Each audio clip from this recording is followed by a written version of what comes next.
command room was quiet in a way that felt unnatural. The kind of silence that presses against the ears and makes the heart pound harder than it should. The officer sat at the long steel desk, her uniform sharp, her posture rigid, yet her eyes betrayed the storm within as she stared at the blank page before her. She knew what was required of her. She knew the words she had to write. Yet she could not shake the feeling that every letter she shaped carried more than ink. It carried the final breath of a soldier and the eternal weight of grief for those left behind. The papers in front of her were stacked neatly, waiting for her hand to move across them. And as she dipped her pen into the ink, she hesitated just long enough to wonder if anyone had ever truly grown used to this task, the duty of delivering final words from command to the families who would never again hear their loved ones' voices. She drew the pen across the page, writing the first name, slowly, deliberately her hand, trembling though her face remained a mask of discipline and control, for she was an officer, and officers did not allow their pain to be seen. The words formed on the paper in careful strokes to the family of, "We regret to inform you," and every line that followed felt like a blade cutting across her own skin. She remembered each man, each voice the way they had stood tall when leaving for the mission. She remembered the promise that they would return, and the certainty in their eyes now reduced to ink and parchment. Her chest ached as if each sentence stripped away another layer of her strength, but she forced herself onward because duty demanded it, because command had given her no choice. The clock ticked on the wall, its steady rhythm, echoing in the hollow space around her. With every second, the silence deepened, and she felt as though the walls themselves were listening. The air smelled faintly of oil and paper, and the weight of the world pressed down on her shoulders. Her pen scratched across another sheet, another name, another line of sorrow, and she wondered how the families would read these words. Would they feel anger? Would they collapse into despair? Or would they cling to pride that their loved ones had given everything? For a cause larger than themselves, she could not know. And the uncertainty made her hand falter for just a moment before she steadied herself once more. Outside, the window's darkness spread across the horizon, the last traces of daylight slipping away and leaving the world in shadows. She could see the faint glow of floodlights beyond the perimeter, the vague outlines of patrols moving like ghosts in the night. She thought of the men out there still alive, still fighting, perhaps even now, and her chest tightened as if something deep within her rebelled against the idea that all was lost. She paused, the pen hovering above the page, her breath shallow as if waiting for a voice to break through the silence and tell her she was wrong. Her mind drifted back to the last briefing, the way the SEALs had stood shoulder to shoulder, their faces stern, yet filled with a spark of defiance. They had joked in low voices before departure, as soldiers often did to mask the fear that always lingers. In the shadows, they had looked to her for reassurance, and she had given it, though she herself had been uncertain. Now those memories felt sharper than the pen in her hand, and the laughter she recalled seemed like an echo from another world. She pressed the pen down again, forcing herself to keep writing. But the voices of the past would not quiet. The officer knew better than anyone that words on a page could never capture the truth. The reality of the battlefield, the smell of smoke and iron, the cries of the wounded, and the silence of the dead. Yet these letters were all the families would receive. No remains, no final words, no chance to look into their loved ones. Eyes one last time, she clenched her jaw as anger surged through her, a quiet fury at the cruelty of war, at the coldness of the duty she had been given, but she buried it deep because anger had no place in the uniform she wore. Her hand grew stiff, her knuckles white as she signed her name at the bottom of another letter, sealing it with precision and stacking it atop the others. The pile grew steadily, each envelope a coffin made of paper, each one a nail driven into her own heart. Yet she did not allow herself to falter. She breathed deeply, forcing calm into her body, though her thoughts churned like stormy seas. She reminded herself that these were not merely letters, they were symbols of sacrifice. They were the only bridge between the battlefield and the hearth, the final link between command and the broken families who waited in vain for the sound of returning boots. The silence was broken only by the scratching of her pen and the relentless ticking of the clock.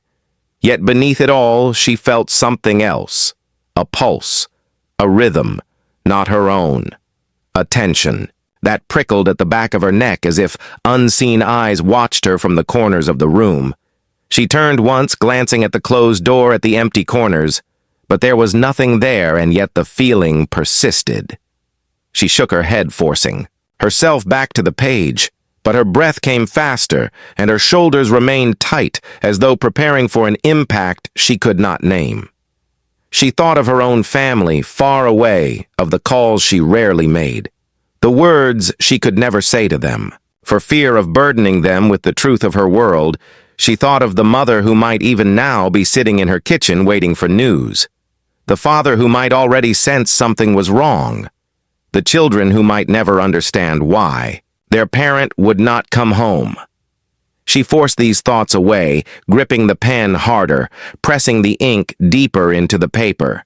But the ache in her chest grew heavier with every name she wrote and every family she condemned to mourning. The pile of sealed envelopes now stood like a small fortress on her desk, each one identical, yet each one containing a universe of pain and memory. She rested her hands on the desk, closing her eyes for a moment, the weight of exhaustion pressing down. But she dared not stop. The mission was not complete until every name had been honored, until every letter was ready to be delivered. Still, her mind whispered questions in the silence. What if the reports were wrong? What if the mission was not truly over? What if there was something more that command did not tell her? Her pen slipped from her fingers, clattering softly onto the desk, the sound loud in the stillness. She leaned back in her chair, staring at the ceiling as though answers might be written there. Her chest rose and fell in steady rhythm, but her mind raced with images she could not control, the faces of the fallen, the sound of helicopters, the blast of gunfire, the sudden silence. When communication had been lost, she pressed her palms against her eyes, trying to shut it out. But the images only burned brighter, and the letters before her seemed to glow with the weight of their unspoken truths. The officer gathered the letters, stacking them neatly, pressing her hand against the pile as though by holding them down, she could hold down the grief that threatened to spill over. She inhaled sharply, standing tall, her uniform straight, her resolve renewed, but her eyes flicked toward the door as though expecting someone to enter, as though expecting news that would change everything. She whispered to herself, words too soft to hear, words that vanished into the quiet. But even as she stood there, the feeling in her chest refused to fade, the sense that this story was not yet finished. And as the clock struck the hour, the sharp sound echoed through the room like the crack of a rifle shot. Her head lifted, her eyes narrowed, and for the first time, she allowed herself to admit that she was waiting for something. Something. She could not name, something that might already be moving toward the base, through the darkness outside. The night was heavy with the weight of unseen tension, the kind of darkness that seemed alive, pressing against the senses and amplifying every sound. The officer stood on the landing strip, her boots firm against the ground, her eyes scanning the horizon, where only moments ago the silence had been unbroken. Now the low rumble of rotors rolled across the air, growing louder with every breath. The ground trembled faintly as the helicopter approached its lights, cutting thin beams through the curtain of dust and wind that rose around it. She braced herself for routine cargo, for nothing more than supplies or reports. Yet something in her chest whispered otherwise. The helicopter descended with a violent rush of air blades, slicing the night and stirring the dust into choking clouds. She raised her arm to shield her face, narrowing her eyes against the sting, but through the haze she caught sight of movement shadows staggering from the open door. Her breath froze in her lungs as she saw them. Two figures, battered and broken, limping forward with the last of their strength, their uniforms torn, their faces smeared with blood and dirt. The impossible was unfolding before her eyes, and her mind reeled, unable to accept what she was seeing. The SEALs collapsed onto the strip, their bodies trembling, their breaths ragged. She rushed forward, her heart hammering as though trying to shatter her ribs. She dropped to her knees beside them, reaching out instinctively as if afraid they might vanish if she did not touch them. Their eyes cracked open, barely holding focus, yet one of them tried to smile, the faintest curve of his lips. Before pain tore it away, she heard him whisper something, but the words were lost to the roar of the rotors and the pounding of her own pulse. Medics swarmed around them, the night erupting into chaos, stretchers unfolded, hands pressing against wounds, bandages unrolled, orders shouted above the din. Yet she remained crouched by their side, unable to move her mind, flashing back to the letters she had written only hours before she had sealed their fate with ink and paper. She had written the end of their stories, and now here they were, alive against every report, every certainty. Her throat tightened as she realized that she had told families they were gone, while their blood still ran warm through their veins. One of the men grasped her wrist, his hand slick with blood, his grip weak yet insistent. His lips moved again, and this time she bent closer, straining to catch the words. His breath was shallow, his voice broken, but she heard enough fragments to freeze her veins. Betrayal mission compromised, not over, still watching the words cut through her like blades, sharper than the chill air. She stared into his eyes, searching for clarity, but they rolled back as he lost consciousness, the medics shouting urgently as they carried him away. She rose slowly, her legs unsteady, as though the ground itself was shifting beneath her feet. Her eyes followed the medics rushing toward the infirmary, the stretchers disappearing into the floodlit corridors of the base. Yet even as they vanished from sight, the words lingered in her mind like a cursed betrayal mission, compromised, still watching each syllable, a spark igniting questions that command would not want her to ask. She felt the letters in her pocket, heavy as stones, a reminder of the false finality she had been ordered to deliver. Around her, the landing strip still buzzed with activity soldiers moving quickly, securing the area, but she felt apart from them as though she were standing. Inside, a silence only she could hear. The pilot of the helicopter stepped down, his face grim, as he handed a sealed case to another officer, but his eyes flickered toward her just long enough to suggest he knew more than he dared say. She clenched, her fists at her sides, torn between duty and instinct, between obedience and the growing certainty that the truth had been hidden from her. The dust began to settle, the rotors slowing to silence, the night regaining its grip, yet she could not shake. The image of the SEALs crawling forward through the haze, dragging themselves to her feet, like men risen from graves. She thought of the families to whom she had addressed her letters. She thought of the certainty with which command had declared the mission lost. She thought of the words whispered in her ear, betrayal mission compromised, and she realized that nothing she had written could be delivered now, not until she uncovered what had really happened. The officer turned toward the barracks, her steps sharp, her eyes fixed ahead, yet every shadow seemed longer, every corner darker, as though unseen figures lingered just beyond the light. She heard the distant wail of alarms, a drill perhaps, or perhaps not.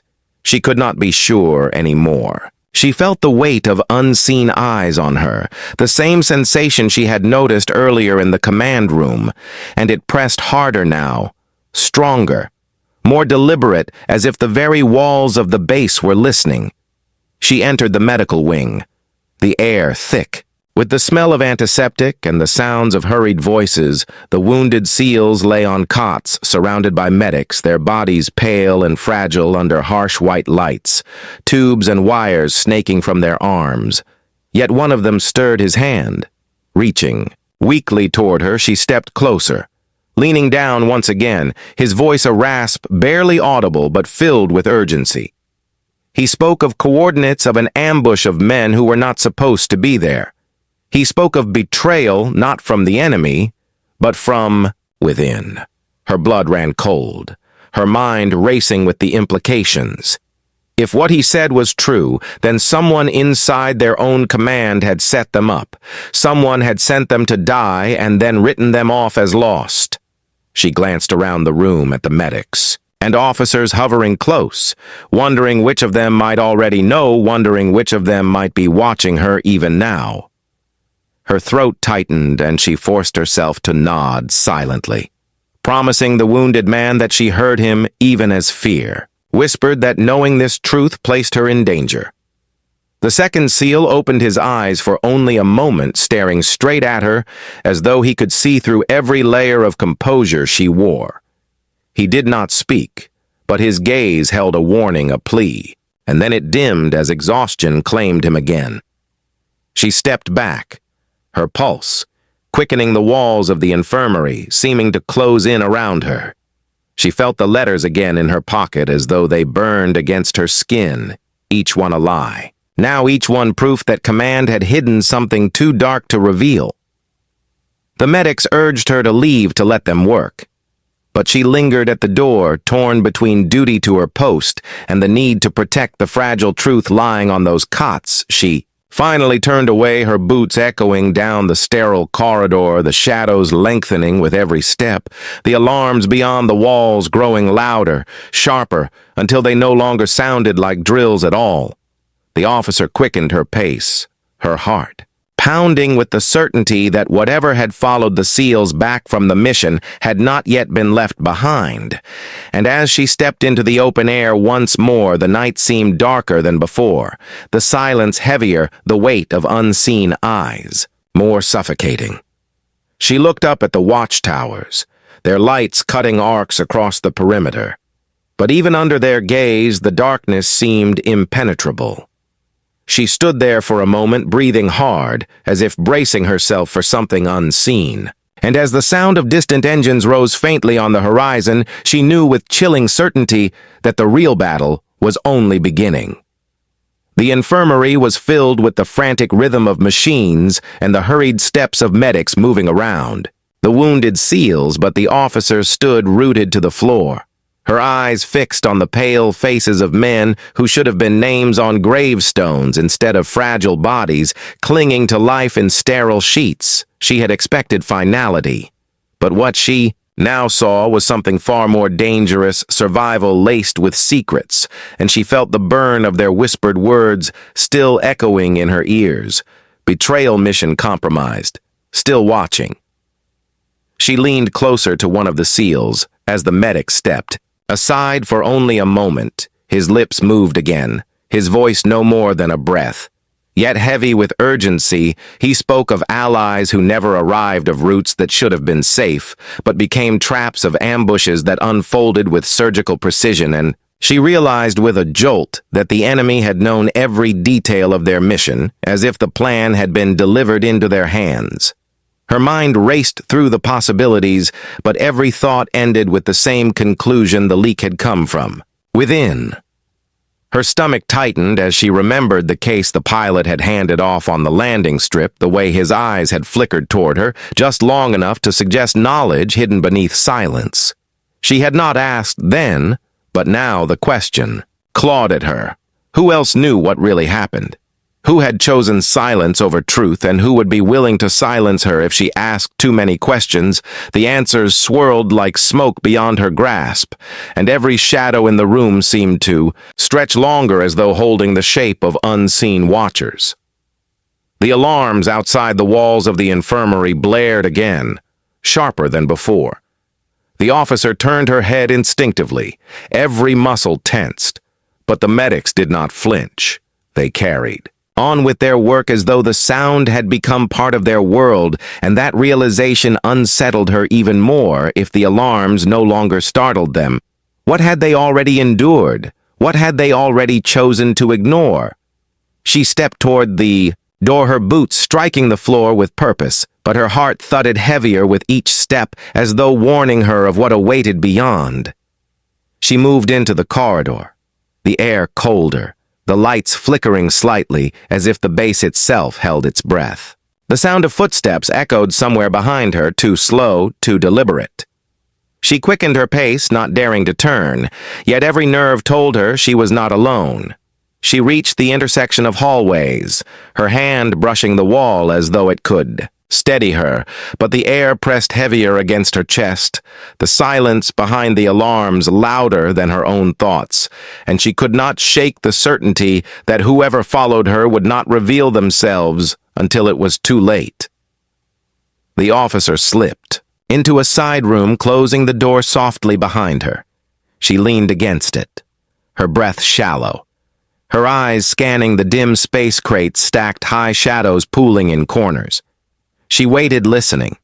The footsteps outside halted for a moment, then faded, slowly down the corridor, but she did not relax, not when the silence seemed even more suffocating. She pressed her hand into her pocket, feeling the edges of the letters once more, each one proof of a lie, each one a secret that could unravel everything, if placed in the wrong hands. Her mind replayed the whispered words of the SEALs. Betrayal mission compromised, not over still watching.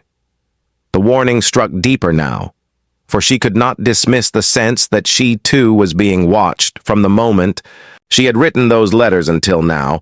A thread had wound itself tighter around her, pulling her into the center of something she could neither see nor control. She clenched her jaw, forcing her breath steady, her training reminding her to think clearly, yet every instinct screamed that the walls of the base were closing in. The officer finally left the storage room, returning to the outside air, the night colder. Now the watchtowers lit, but the spaces between them darker than before the faint sound of engines still rolled in from the distance, and she scanned the horizon with eyes sharp and searching. The guards on the perimeter seemed unaware their movements routine, but her gut told her the danger was real. Her eyes narrowed as she realized that perhaps the base was not being guarded against an enemy outside, but against truths waiting to escape from within. She returned to the infirmary just as the medics were pulling sheets tighter around the SEALs, their breaths shallow but steady. One of them stirred, his fingers twitching against the blanket, his voice no more than a whisper, yet filled with desperate urgency. He pressed something into her hand, a small drive, its surface scratched and stained with blood. His eyes locked on hers, pleading without words, before he sank once more into unconsciousness. She clenched the drive tight in her palm, feeling its weight as though it held the answer to everything, and perhaps the reason they had been betrayed. Her pulse raced as she slipped the drive into her pocket, her eyes darting around the room, but no one else seemed to notice what had passed between them. Yet she could not be sure she had not been seen. The shadows in the corners felt thicker than before, the weight of eyes stronger than ever. She backed away slowly, nodding to the medics. Her expression controlled her steps, calm, but inside her chest, her heart thundered louder with the certainty that she now carried a target, that her possession of this drive marked her for silence. The officer returned to her quarters, locking the door behind her, her hands trembling as she pulled the drive. From her pocket, turning it over in the dim light, it bore no markings, nothing to reveal its contents, but she knew instinctively that this was why the SEALs had fought to survive, why they had dragged themselves through the dust and blood to reach her hands. This drive held the truth, and perhaps the proof of betrayal. She placed it carefully into a hidden compartment in her desk, her mind already spinning with the risk of accessing it under the watch of command. The clock ticked in her room, louder than before, each second striking like a hammer against her thoughts. She sat rigid at her desk, her hands pressed together as she weighed her choices. If she attempted to unlock the drive and command learned of it, she would be branded a traitor. If she did nothing, then the sacrifice of the seals would be meaningless, and the betrayal would continue unchecked. She breathed slowly, trying to quiet the storm within, but her gaze kept drifting to the compartment where the drive lay hidden, its presence, a constant whisper in the back of her mind. The silence of the room was broken suddenly by a faint knock at her door, soft enough to be cautious, yet firm enough to demand attention. She froze her hand instinctively, moving toward the hidden compartment, though she knew she could not reveal it. She rose slowly, her body tense, every muscle ready, her voice steady as she called out. But no reply came. The knock did not repeat. The silence stretched longer, heavier, until finally she stepped. Closer, her hand hovering over the handle, unsure if opening the door would reveal a friend or an enemy. She stood there, heart pounding, the seconds stretching into eternity, and in that moment she realized the truth. The drive was not safe. The seals were not safe, and neither was she. The walls of the base, which had once been her stronghold, now felt like a cage, and the shadows inside seemed to hold more danger than the enemies outside.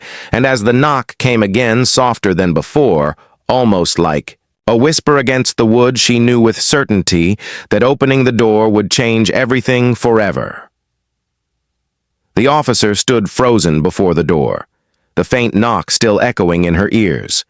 She did not move. She did not breathe. Her hand hovered above the handle, yet every instinct screamed to step back, to remain still. The silence stretched around her, thick and suffocating. She could almost hear the pounding of her own heartbeat, louder than any sound outside. Then the knock came again, softer, as though whoever stood beyond the door was patient, relentless, and unwilling to leave. She backed away slowly, her eyes scanning the room for options, her mind calculating risks with precision. She could not allow the drive to be discovered.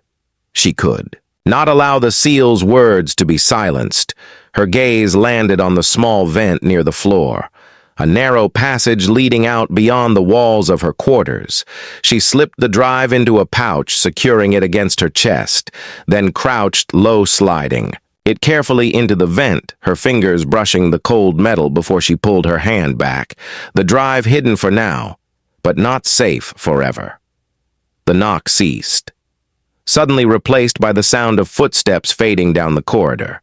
She straightened, her back, her breath steady once more, though her chest burned from holding it too long. She stepped closer to the door, pressing her ear against it.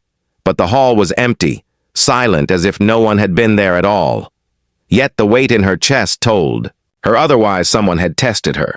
Someone had measured her resolve, and they would return. She turned back toward the desk, her mind sharper now, every thought laced with determination. The alarms outside wailed again, sharper, louder. The floor itself seemed to vibrate beneath her boots. She moved quickly, gathering her gear, her eyes flashing to the letters still lying on the desk, their edges sharp under the dim light. She picked them up one by one, staring at the words she had written hours before. Words that no longer belonged to truth but to lies. She crushed them in her hands, shoving them deep into her pack. For she knew that in the hours ahead, they might serve as proof of what had been concealed. She stepped into the corridor, the base alive, with movement, soldiers rushing past, their faces grim, their eyes scanning the darkness beyond the perimeter. She joined the stream. Her own face set her posture unyielding. Yet inside her mind raced with questions: who had betrayed the mission? Who had condemned the seals who had written their deaths while they still breathed? She followed the current of soldiers until it split, and she veered away, slipping down a side path that led back toward the infirmary. The answers lay with the wounded, and she needed them now. Inside the infirmary, the air was thick with tension, the medics moving faster than before, their eyes darting to the door. Each time it opened, she moved toward the cots, her boots striking the floor softly, yet every step echoed. In her mind, one of the seals stirred his voice a hoarse rasp, his hand lifting weakly toward her. She leaned close, her hair brushing his cheek as she bent low. He whispered one word into her ear before sinking back into silence. The word was enough. To ignite fire within her, it was a name, and it belonged to someone inside the base. Her chest tightened, her mind flashing with recognition. The name belonged not to the enemy, but to a superior officer. Someone trusted, someone who had stood beside her during briefings, someone whose word had shaped the reports she had relied upon. She straightened her back, her expression cold, her eyes scanning the room. But she said nothing aloud, for she knew the walls had ears. She turned sharply, exiting the infirmary, her boots striking harder now. Her path clear, she would confront the truth, even if it meant tearing down everything she had sworn to uphold. The corridors of the base felt narrower, darker as she moved each turn, carrying the weight of unseen eyes. The lights above flickered, casting long shadows that seemed to reach for her as if trying to pull her back. She pressed on her breath, steady, her hands clenched at her sides until she reached the command room. Its doors heavy, its silence deeper than any she had known. She pushed them open, stepping inside, her gaze locking instantly on the man whose name had been whispered to her, the man who now stood at the center of the storm. He looked up, his expression calm. Too calm. His eyes sharp and assessing, as though he had been waiting for her. She held his gaze. Her jaw set, her breath steady, but her chest burned with the fury of betrayal. He spoke her name, his tone measured, polite, even warm. But she heard the deception laced. Beneath every syllable, she took a step forward, her boots striking the floor like hammers, her hand brushing the edge of her uniform where her sidearm rested, though she did not draw it, not yet. She told him of the SEALs' survival, of their words, of the drive now hidden away. She watched his face closely, for the flicker of truth, for the crack in his mask. His smile did not falter, but his eyes narrowed just slightly, just enough for her to know that he understood, that she knew. She pressed harder, her voice a blade cutting through the still air, demanding to know why he had condemned them, why he had ordered her to write lies, why he had betrayed not only them, but the uniform they all wore. For a moment, silence stretched between them, thick as smoke, the air charged with unspoken threats. Then he stepped closer, his voice dropping lower, his words like venom. He told her that sacrifice was necessary, that truth was dangerous, that the mission had never been meant to succeed, but to distract, to cover something far greater, something that could never be allowed into the light. Her breath caught, her mind reeling as she tried to piece together his meaning, but he did not give her time. He leaned close, his voice cold. He told her she should never have asked questions. Her hand moved instinctively to her sidearm, her body tense, ready for the strike that seemed inevitable. But before she could act, the alarm screamed again, louder, sharper. The lights flickered and dimmed, plunging the room into shadows. Voices erupted outside, boots pounding against steel. The base was under siege, or perhaps something worse. She spun toward the door, but the superior officer remained calm, his smile returning, his voice steady as he told her that the truth she sought was already moving beyond her reach, and that her choices no longer mattered. She shoved past him, stepping into the corridor, soldiers rushing past, chaos consuming the base. Yet her mind held only one focus, the drive she had hidden, the proof she carried. She fought against the stream of bodies, her boots pounding, her breath sharp, until she reached her quarters, bursting inside and falling to her knees before the vent.